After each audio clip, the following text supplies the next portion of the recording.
Jomi do hollude on chambre ji di. Allez, mon amour. Waouh. Oh là là, son fils est là, je ne fais que le regarder. Nene do ko suudu mon do ni ko chambre ma ngoni. Nene. Yo jawe no wala don do. Dota yo ni jawe no wala do. Jawe. Đây đó.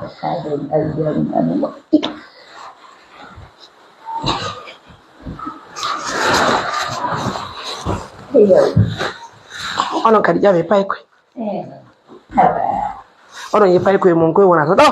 Biddo mo won kadi wona to kan kadi so jombi wona to e sonna ma. Awa ni. Barka Allah. Weltare ko ha. Awa. Dela. Weltare ko ha. Wayo nene. Jiw. Awu pay le dra nene. Dawa wu pude. Motia. Mesdames, messieurs, vous l'avez constaté, les mêmes habits que j'ai achetés hier, c'est ce qu'elle porte toujours. J'aimerais vraiment que vous nous aidiez aussi à trouver des habits pour les enfants et pour la maman, ainsi que pour le jeune qui est là. Hein. C'est pas facile. Hein. On m'a dit que voilà, deux fois il déraille bien, mais on tient bon, il veut une épouse. On va essayer de trouver ça ensemble, Inch'Allah. En tout cas, grand local. Oh. Waouh. Coucou à tous.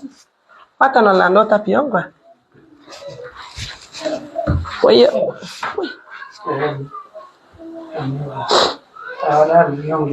Tapio watotona. Quando tapio la dali perché ya lo chambre. O chambre qua woni do. Parce que oto no yaji. Man wa do non douche no ga. Ko douche ni. Yana weltoniran. Dayro no webike. Ma si on hebike. Yengo. Deuxièmement, kadi golle mi faala. Golle on faala. Golle den waata golle gara me ba dépense. Oh no e golle.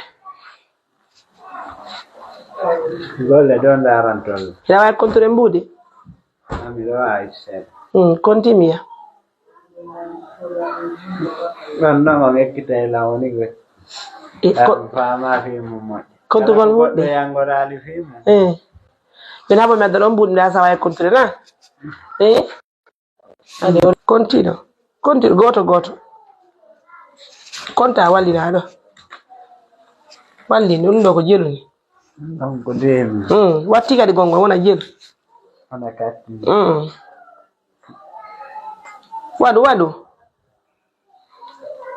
Ikinyo nene wata andi do ni. Hunde osai ko mom. Ani jago be ko do ko jelu ni mon frère, do ko jelu. No. Donc Panning. On go dem. Fanko do woni jelu. Do woni jelu. Do woni simi. Woni jelu. Do woni settimi. No do. Hande ko mon do ne taw. Waaw. Hande ko no wawda. Hande. Do ko jelu ni. Programme no miri no. Do hande ko jelu ni. Do. Donc ko dimin. Woni jelu. Donc woni 20. Do jelu. 30. Jelu. 30. Hanno 40. Do. 50. 60. 70. Kalami. 70. Neno ino bitto mongo.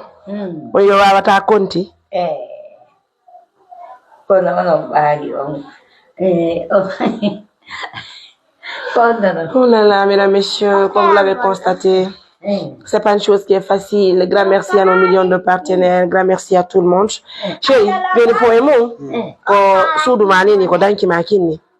Afami, ko do wonda wonde. Joni fi sonna jo heden tori Allah. Yo Allah ko rende bo mala wadi barke. Amin ni. Yo no ngay wa kontude ko no wata labbirde. Do toujours. Andi ko wonno ko ngea. No yude seeda. Andi si goddo so njike. Dawatara do asusiji din dude makko tampiya.